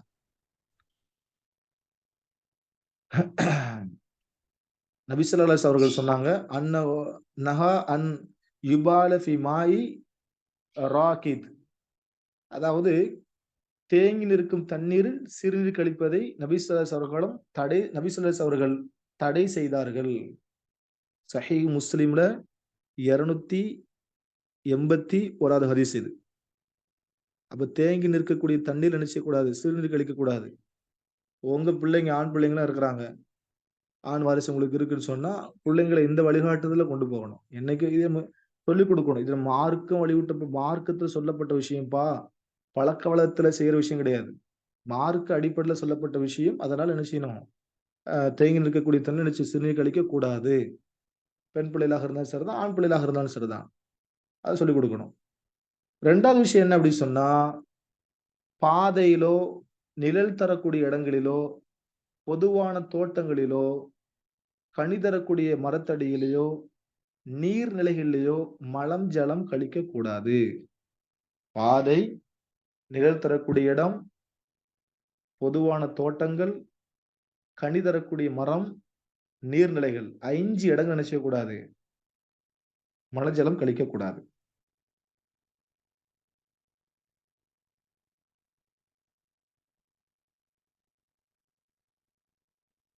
நபீலா பானுன்னு சொல்லி அவங்க ஒரு கேள்வி கேட்டிருக்கிறாங்க. அவங்களுடைய கேள்வி எனக்கு கொஞ்சம் விளக்கமா நீங்க அனுப்பிவிடுங்க. அப்போ இந்த 5 நிலைகள் என்ன செய்யக்கூடாது? மலஜலம் கழிக்கக்கூடாது. ஏன்னா ரசூல் ஸல்லல்லாஹு அலைஹி வஸல்லம் அதை எச்சரிக்கையாவே சொல்லியிருக்கிறாங்க. இத்தகுல் மலாயின ஸலாஸா அப்படின்னாங்க. அதாவது பாதையிலோ, நிழல் தரக்கூடிய இடங்களிலோ, பொதுவான தோட்டங்களிலோ, கனி தரக்கூடிய மரத்தடியிலேயோ, நீர்நிலைகளிலேயோ என்ன செய்யக்கூடாது? மலஜலம் கழிக்கக்கூடாது. 5 விஷயம். பாதை, நிழல் தரக்கூடிய இடம், பொதுவான தோட்டங்கள், கனி தரக்கூடிய மரம், நீர்நிலைகள். இந்த 5 இடங்கள் என்ன செய்யக்கூடாது? மலஜலம் கழிக்கக்கூடாது. ஏன்னா ரசூல் ஸல்லல்லாஹு இத்தகுல் மலாயின ஸலாஸா 3 சாபத்திற்குரிய இடங்களை பயந்து கொள்ளுங்கன்னாங்க. 3 சாபத்திற்குரிய இடங்களை பயந்து கொள்ளுங்கள் அப்படின்னாங்க. அது என்ன? அல் பராச ஃபில் மவாரித், நீர்நிலைகள். நீர்நிலை இருக்கக்கூடிய இடங்கள்ல மலம் கழிப்பது, மலஜலம் கழிக்கிறது. 2வது வகாரியத்தி தரீக், பாதை. 3வது நிழல். நீர்நிலைகள், பாதைகள், நிழல்கள். இந்த 3 இடங்கள்ல மலஜலம் கழிக்கிறத தவிர்த்துக்கோங்க. ஏன்னா இது சாபத்தை பெற்று தரக்கூடிய ஒரு விஷயம் இது. ஏன்னா அங்க அந்த வழியாக ஏன்னா அது மக்கள் பயன்படுத்தக்கூடிய இடம் எல்லாம். இப்ப நம்ம மேல சொன்ன 5 விஷயமும் மக்கள் பயன்படுத்தக்கூடிய இடம் இது. நம்ம பிள்ளைகளை அப்படி வளர்க்கணும். புரிச்சுங்களா? இப்ப இந்த மாதிரி இடங்கள்ல என்ன செய்யக்கூடாது? மலஜலம் கழிக்க கூடாது. நீர்நிலை மக்கள் பயன்படுத்தக்கூடிய ஒரு முக்கியமான ஒரு அத்தியாவசியமான ஒரு விஷயம் அது. பாதை, நடக்கக்கூடிய பாதை. 3வது நிழல், மக்கள் அமரக்கூடிய இடம். அங்க ஏன் ரசூல் ஸல்லல்லாஹு இது சாபத்திற்குரிய இடம் சொன்னாங்க அப்படின்னா, அது கடந்து போற ஆட்கள் என்ன செய்ய மாட்டாங்க? சும்மா போக மாட்டாங்க. நம்ம ஒரு பாதையில மலஜலம் கழிக்கப்பட்ட இடமா இருந்தா, அங்க என்ன சொல்லிட்டு போவாங்க? அங்க சாப்பிட்டுட்டு தான் என்ன செய்வாங்க? போவாங்க மக்கள். அதனாலதான் ரசூல் ஸல்லல்லாஹு இது முன்கூட்டியே நமக்கு ஒரு மார்க்க வழிகாட்டுதல சொல்லியிருக்கிறாங்க. அப்ப இந்த விஷயங்கள்ல நம்ம பயந்துக்கிறணும். இதை தவிர்த்துக்கிறணும். ஓகேவா? அடுத்த ரசூல் ஒரு விஷயம் சொன்னா பாருங்க. அபூ ஹுரைரா இந்த ஹதீஸ் எங்க வருதுன்னா, அபூ தாவூதுல 26வது ஹதீஸ். அபூ தாவூதுல 26வது ஹதீஸ். இப்னு மாஜால 328வது ஹதீஸ். அபூ தாவூதுல 26வது ஹதீஸ். இப்னு மாஜாவுல 328வது ஹதீஸ். அபூ ஹுரைரா அறிவிக்கக்கூடிய செய்தி, கேட்கிறாங்க அல்லாஹ்வுடைய தூதர் கேட்க, அல்லாஹ்வின் தூதரே, சாபத்திற்குரிய இரு செயல்களை தவிர்த்து விடுங்கள் என்று கூறினார்கள். மக்கள் சாபத்திற்குரிய அவ்விரு செயல்கள் என்ன என்று அல்லாஹ்வுடைய தூதர்கிட்ட கேட்கிறாங்க. நீங்க சாபத்திற்குரிய செயலை விட்டு தவிர்த்துங்க அப்படின்னு சொல்லும் பொழுது, அந்த செயல்னா என்னன்னு கேட்கும்போது அங்க 2 விஷயம் சொல்றாங்க. ஒண்ணு, மக்களின் நடைபாதையில் அல்லது அவர்கள் ஓய்வு எடுக்கக்கூடிய நிழல் தரக்கூடிய இடங்கள்ல மலம் கழிப்புதுன்னாங்க. மக்களோட நடைபாதை, மக்கள் ஓய்வு எடுக்கக்கூடிய நிழல் தரக்கூடிய இடம், இந்த இடங்கள்ல மலம் கழிக்க கூடாது. அப்படி ஒருத்தர் அது கழிச்சாங்கன்னா அது சாபத்திற்குரிய இடம். நம்முடைய பிள்ளைகளை அந்த அடிப்படையில் நினைச்சு நம்ம பேணி பாதுகாத்துக் கொள்ள வேண்டும். அடுத்த ஒரு விஷயம், செய்யக்கூடாத விஷயம் என்னன்னா, சிறுநீர் கழிக்கிற நேரத்துல, அதாவது மலஜலம் 2மே கழிக்கிற நேரத்துல ரசூல் ஸல்லல்லாஹு அலைஹி சொன்னாங்க இல்லையா? முஸ்லிம்ல பதிவு செய்யப்பட்ட ஹதீஸ், 267வது ஹதீஸ், புகாரில 154வது ஹதீஸ். புகாரில 154, முஸ்லிம் 267. என்ன செய்யுது அப்படின்னா, சிறுநீர் கழிக்கும் போது தனது உறுப்பை வலது கரத்தை நினைச்சக்கூடாது, பிடிக்க கூடாது, தொடவும் கூடாது, அதை கூட சுத்தம் செய்யக்கூடாதுன்னா. இது நம்ம பிள்ளைகளுக்கு சொல்லிக் கொடுக்கணும். அழகான ஒரு விஷயம். இது என்னன்னா, இது வலியுறுத்தப்பட்ட ஒரு விஷயம் இது. ஏன்னா ரசூல் ஸல்லல்லாஹு அலைஹி அவர்கள் சொன்னாங்க, உங்களில் ஒருவர் சிறுநீர் கழித்தால் அவர் தன்னுடைய வலது கரத்தால் அதை தொட வேண்டாம், இன்னும் வலது கரத்தால் அதை சுத்தம் செய்ய வேண்டாம். இதோட சேர்த்து இன்னொரு செய்தி நமக்கு ஒரு இந்த ஹதீஸ் சொல்லி கொடுக்குறாங்க. என்னன்னா, குடிப்பவர் தன்னுடைய பாத்திரத்தில் மூச்சு விட வேண்டாம். குடிப்பவர் தன்னுடைய பாத்திரத்துல மூச்சு விட வேண்டாம். இது பெரும்பாலான நேரங்கள்ல நமக்கு தெரியாத ஒரு விஷயம். நிறைய முஸ்லிம்களுக்கு தெரியவே தெரியாது. குடிக்கிற நேரத்துல நிறைய பேர் டீ என்ன செய்வான் நம்ம ஆளு ஊதி ஊதி குடிப்பாங்க. நீங்களே சில நேரங்கள்ல உங்களுடைய பிள்ளைகளுக்கு அது மாதிரி கத்துக் கொடுத்திருப்பீங்க. எப்படி டீயை வந்து ஊதி ஊதி குடிக்கக்கூடிய ஒரு நிலை. அது ஒரு டீயை குடிக்கக்கூடிய தண்ணீரிலோ குடிக்கக்கூடிய டீயோ காஃபியோ எதுவாக இருந்தாலும் நினைச்சக்கூடாது. ஊதி குடிக்க கூடாது. அதுல சூடு ஆறுவதற்காக வேண்டி ஆத்தி வேணா குடிக்கலாமே தவிர நினைச்சக்கூடாது. ஊதக்கூடாது. அதுல மூச்சு விடக்கூடாது. நாங்க அதனால இது தடுக்கப்பட்ட விஷயம். அதே நேரத்துல நம்ம இந்த பாடத்துல என்ன அப்படின்னா, அதை அந்த சுத்தம் சிறுநீர் கழிக்கிற நேரத்துல சுத்தம் செய்கிற நேரத்துல வலது கரத்தை கூட நினைச்ச கூடாது. தொடவோ சுத்தம் செய்யவோ கூடாது. நாமும் நம்முடைய பிள்ளைகளுக்கு அதை நிச்சயம் சொல்லிக் கொடுக்க வேண்டும். இது புகார்ல 154 ஹதீஸ், முஸ்லிம்ல இருந்து 267 ஹதீஸ். இது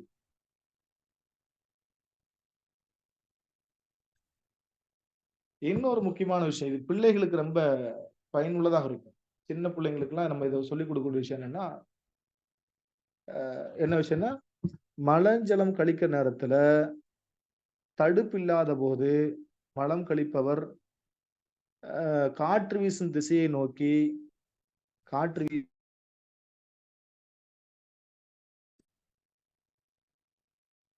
காற்று வீசும் திசையை எதிர்நோக்கி அமரக்கூடாது. சிறுநீர் திருப்பி, அதாவது மலஜலம் கழிக்கிற நேரத்துல காற்று எந்த பக்கம் வீசோ அந்த பக்கம் நோக்கி நிச்சயம் வர அமரவும் கூடாது. அமர்ந்து நிச்சயம் கூட சிறுநீர் கழிக்கவோ மலஜலம் கழிக்கவோ கூடாது. ஏன்னா அந்த காற்று வந்து என்ன செஞ்சிடும், அது காற்றோடு காற்றா போகும் பொழுது பக்கத்துல இருக்கிறவங்க அல்லது வேறொரு பயன்பாட்டுக்கு ஏதாவது ஒரு பொருள் இருக்கும், அது மேல படக்கூடிய நிலை என்ன செய்யும், அந்த காற்றின் மீது படும். இப்ப சிறுநீர் கழிக்கும் போதும் அதனால விளைக்குவாங்க. இதுல முக்கியமான விஷயம் பிள்ளைகளுக்கு சொல்லி தர வேண்டிய விஷயம் எல்லாம். எனக்கு சில பிள்ளைங்களும் விளையாட்டுத்தனமா இன்னைக்கு என்ன செய்வாங்க, அத செய்வாங்க. நம்ம காலத்துல இருக்குமா தெரியாது. முன்னாடி காலத்துல எல்லாம் பிள்ளைங்க எல்லாம் விளையாட்டுத்தனமா செய்யக்கூடிய சில விஷயங்கள். அதனால இந்த காற்று அடிக்கிற திசையை நோக்கி சிறுநீர் கழிப்பதோ அது மார்க்கத்தில் தடை செய்யப்பட்டிருக்கிறது. அது மற்றவர்கள் மீது நினைச்சு தெரித்து விடும் அப்படிங்கிற ரசூல் அதை தடுத்திருக்கிறாங்க. இது புகார்ல 154வது ஹதீஸா பதிவு செய்யப்பட்டிருக்கிறது. ஓகேவா? ஓகே, அல்ஹம்துலில்லாஹ். அப்ப இயற்கை இருக்கக்கூடிய விஷயங்களை ஒரு சில கடமை நம்ம பார்த்திருக்கிறோம். இன்னும் சில விஷயங்கள் இருக்கிறது. இதுதான் உங்களுக்கு டவுட்ஸ் இருக்கிறதா?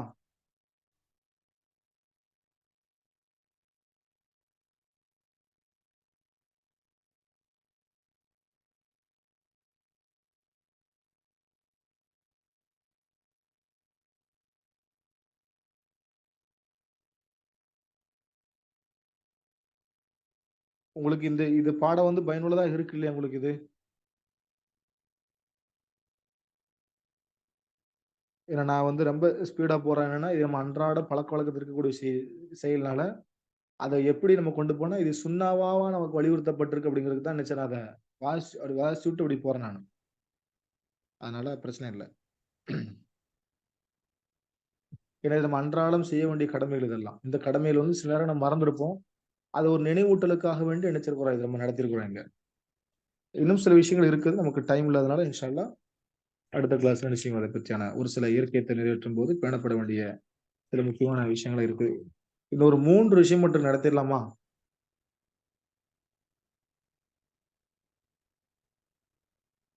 3 விஷயம் மட்டும் தான் இருக்குது. நான் அது ஸ்பீடா நடத்திடுறேன். அடுத்த வாரம் இன்ஷா அல்லாஹ் அடுத்த வாரம் அது விளக்கம் நடத்துறேன். ஓகேவா? அப்போ மலஜலம் கழிக்கிற நேரத்துல காற்று வீசக்கூடிய திசை நோக்கி என்ன செய்யக்கூடாது, மலஜலம் கழிக்க கூடாது அப்படிங்கிறது ஒரு விஷயம். ஏன்னா ரசூலா தடுத்திருக்கிறாங்க. புகார்ல 154வது ஹதீஸா பதிவு செய்யப்பட்டிருக்கு. ஓகேவா? அடுத்து என்ன விஷயம்னா, சிறுநீர் கழிக்கிற நேரத்துல வெறுக்கத்தக்க ஒரு செயல் என்ன அப்படி சொன்னா, பொந்துல சிறுநீர் கழிப்பது வெறுக்கத்தக்க ஒரு செயல். அது பொந்துகளில் சிறுநீர் கழிப்பது வெறுக்கத்தக்கதாகும் என்று ரசூலா சொல்லிக்கிறாங்க. அதை தடுக்கவும் செஞ்சிருக்கிறாங்க. பொந்துகள்ல சிறுநீர் கழிக்கிறது நம்முடைய பிள்ளைங்களுக்கு இதை சொல்லிக் கொடுக்கணும். நம்ம பிள்ளைங்களுக்கு வந்து இதெல்லாம் வந்து வலியுறுத்தப்பட்ட ஒரு விஷயம். சுனன் அபுதாவுதுல வந்து 29வது ஹதீஸா பதிவு செய்யப்பட்டிருக்கிறது. ஓகேவா? பொந்தில் சிறுநீர் கழிப்பதை நபி ஸல்லல்லாஹு அலைஹி வஸல்லம் தடை செய்தார்கள். பொந்தில் சிறுநீர் கழிப்பதில் என்ன இருக்கிறது என்று கத்தாதா அப்படி சொல்லக்கூடிய அவங்கள்ட்ட கேட்கப்பட்டது. அதற்கு அவங்க சொன்னாங்க, அது ஜின்கள் வசிக்கக்கூடிய இடம் அப்படின்னாங்க. ஜின்கள் வசிக்கக்கூடிய ஒரு இடம்னாங்க. பொந்துகள்ல வந்து ஜின்கள் நினைச்சுவாங்க வசிப்பாங்க. பொந்துனா நம்மளா ஏற்படுத்திக்கிற பொந்துகளை இயற்கையாவா அதுவா ஏற்படுகிற பொந்து. அந்த பொந்துல வந்து எனக்கு சிறுநீர் கழிக்க கூடாது. அதுல சில உயிரினங்கள் இருக்கலாம். ஜின்களா கூட நினைச்சலாம் இருக்கலாம். இதனுடைய விளக்கம் இருந்துச்சுன்னா அடுத்த கிளாஸ் நடத்துறேன். 6வது விஷயம் என்ன அப்படின்னு சொன்னா, கழிப்பறைக்கு செல்லுகிற நேரத்துல அல்லாஹ்வின் பெயர் உள்ள ஒன்றை தேவையில்லாமல் கழிவறைக்குள் கொண்டு செல்வது வெறுக்கத்தக்கதாகும். அல்லாஹ்வின் பெயர் உள்ள ஒன்றை தேவையில்லாமல் கழிவறைக்குள் கொண்டு செல்வது வெறுக்கத்தக்க ஒரு செயலாகும்.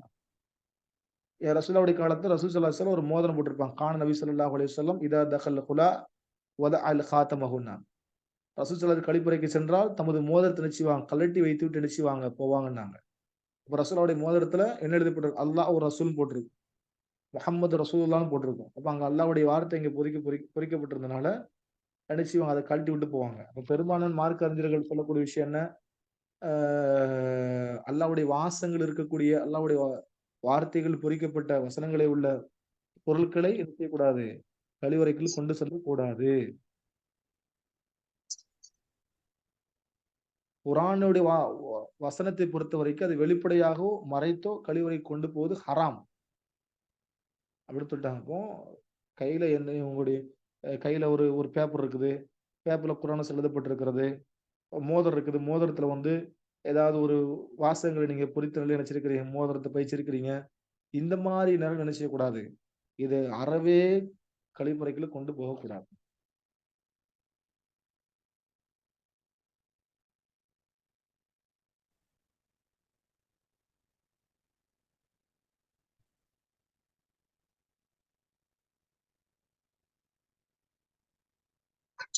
அஸ்ஸலாமு அலைக்கும் உஸ்தாத். சொல்லுங்க. உஸ்தாத் ஒரு டவுட் கேட்கலாமா? சொல்லுங்க. இல்ல இந்த பாத்ரூம்குள்ள ஒழு எடுக்க கூடாதுன்னு சொல்றாங்க. பாத்ரூம்குள்ள நம்ம ஒழு எடுக்கிறது கூடுமா கூடாதா? பாத்ரூம் ஒழு எடுக்க கூடும். பாத்ரூம்குள்ள டாய்லெட் கூடாது. இருக்கு. வெஸ்டர்ன் டாய்லெட் உள்ள இருக்கு உஸ்தாத். அப்போ வந்து நம்ம ஒழு எடுக்கலாமா எடுக்க கூடாதா? எடுக்கலாம். டாய்லெட்னு தனி எடுக்கலாம். செக்ஷன் வச்சிருக்கீங்க. ஆ, மலைஜலம் கழிக்கக்கூடிய இடம் தனியா இருக்கு இல்லையா? ஆமா. அது தனியா நீங்க குளிக்கக்கூடிய பாத்ரூம் தனியாக இருந்தா பாத்ரூம் நீங்க ஒழு செஞ்சுக்கோங்க. அட்டாச்சா வச்சிருக்கீங்க. ரெண்டும் ஒண்ணு அட்டாச் போலதான் இருக்கு. குளிக்கிற இடமும் ஒண்ணு போல இருக்கு, டாய்லெட்டும் ஒண்ணு போலதான் இருக்கு. அட்டாச்சா வச்சிருக்கீங்கன்னா நீங்க குளிக்கக்கூடிய இடத்துல இருந்து என்ன செய்யலாம்? ஒழு செஞ்சுக்கலாம். சரி. வேற வழியே இல்ல. இப்படித்தான் ஒழு செஞ்சு ஒரு சூழ்நிலை தான் நீங்க தாராளம் என்ன செய்யலாம்? ஒழு செய்யலாம். சரிங்க உஸ்தாத். அதான் ஒரு டவுட் அதான் கேட்டேன். அப்போ அல்லாஹ்வுடைய பெயர் பொறிக்கப்பட்ட எந்த ஒரு பொருளையும் என்ன செய்யக்கூடாது? கழிவறைக்குள்ள கொண்டு போக கூடாது அப்படிங்கிறது இதுல உள்ள செய்தி. அடுத்து கடைசியான விஷயம் என்னன்னா, சுத்தம் செய்யப்படுகிற நேரத்துல எடுத்துக்கொள்ளக்கூடிய பொருட்கள் என்ன? இன்ஷா அல்லாஹ் அது அடுத்த வகுப்புல நிச்சயம் நம்ம இன்ஷா அல்லாஹ் பார்த்துக்கலாம். ஓகேவா? இதோட இயற்கையத்தினுடைய பாடங்கள் முடிஞ்சிருச்சு இன்ஷா அல்லாஹ். இதுல இன்னும் சில விஷயங்கள் பாடத்துல வந்து ஒரு 3 விஷயங்கள் மட்டும் விளக்கப்பட வேண்டியிருக்குது. இன்ஷா அல்லாஹ் அது அடுத்த கிளாஸ் நினைச்சு நடத்துறேன். உங்களுக்கு ஏதாவது டவுட்ஸ் இருந்தால் நோட்ஸ் எழுதுங்க. உங்களுக்கு சில டவுட்ஸ்கள் வரலாம். நோட் பண்ணி வச்சுக்கோங்க. இன்ஷா அல்லாஹ் அடுத்த கிளாஸ் வரும்போது என்ன செய்யுங்க? டவுட்ஸ் கேளுங்க. அதுக்கான விளக்கம் கொடுக்கப்படும் இன்ஷா அல்லாஹ். ஓகே. இன்ற வகுப்பு இன்ஷா அல்லாஹ் இதோடு முடிவடைகிறது. அல்ஹம்துலில்லாஹ். அல்லாஹ்வுக்கு எல்லா புகழும். அல்லாஹ் அழகான ஒரு நேரத்தை நமக்கு அமைச்சு கொடுத்திருக்கிறான். கல்வி கற்கக்கூடிய வாய்ப்பு அல்லாஹ் கொடுத்திருக்கிறான். இதனுடைய பயணத்தை வந்து அல்லாஹ் எப்படி ஆரம்பத்துல நம்ம ஆர்வமா இருந்திருக்கிறோமோ அது வரைக்கும் இறுதி வரைக்கும் நம்ம நினைச்சிடும் இன்ஷா அல்லாஹ். இந்த கல்வியினுடைய பயணத்தை நம்ம இருக்கணும். நம்முடைய எண்ணங்கள் எல்லாம் தூய்மையாக்கி இறுதி வரைக்கும் இதை படிக்கக்கூடிய பாக்கியத்தை கல்வி கற்கக்கூடிய பாக்கியத்தை எல்லாம் நம்ம அனைவர்களுக்கும் நான் பாடம் நடத்துறேன்னு வச்சுக்கோங்களேன். நானும் ஒரு வகையில கல்வி கற்கக்கூடியவன் தான். புரிஞ்சுச்சா? நான் எல்லாம் கற்றுக்கிட்டேன்னு கிடையாது. நானும் கற்கக்கூடியவன் தான். அதனால நம்ம என்ன செய்யணும்? இன்ஷா அல்லாஹ் கல்வியை கற்றுக்கொண்டு என்ன செய்யணும்? இந்த கல்வியினுடைய பயணத்தை நினைச்சோம் இருக்கணும். அப்படி இருந்தாதான் நம்மளுக்கு சொர்க்கத்தினுடைய வழி நமக்கு நிச்சயம் லேசாக்கப்படும். அதன் அடிப்படையில எந்த ஆர்வத்தோடு எந்த ஆசையோடு எந்த கல்வி நாம் படிக்கணுமோ அந்த கல்வி இறுதி வரைக்கும் இருந்து படிக்கக்கூடிய பாக்கியத்தை அல்லாஹ் நம் அனைவர்களுக்கும் தந்தது புரிவான்.